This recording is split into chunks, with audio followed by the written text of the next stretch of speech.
भाई हम मच्छर कॉलोनी में रहते हैं और उसके अलावा ये कैंप लगी है गरीबों के लिए, बहुत अच्छी है। उसके अलावा गरीब आजकल महंगाई के दौर में दवाई मेडिसिन कोई नहीं ले सकता है। अगर ये कैंप ऐसे लगती जाएँ तो गरीबों का सहारा बन जाए।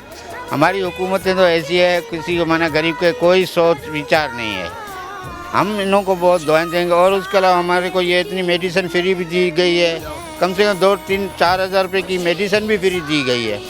ये इन्हों के बहुत मेहरबानी, जो जा रहा है इन्हों को हम सलाम पेश करते हैं। अल्लाह करे ऐसा ही हमेशा रहता रहे और गरीबों की हेल्प रहे तो हम दुआएं देते रहेंगे। और कितनी आपको मेडिसिन वगैरह मिली कैमरे में देख के? मेडिसिन माशाल्लाह ये आप देख सकते हैं, ये हम मेरी मोहरों का भी मसला है, मेरे टेस्ट भी हुए हैं। उसके अलावा ताकत की दवाई दी गई है और उसके अलावा आप ये देख रहे हैं आप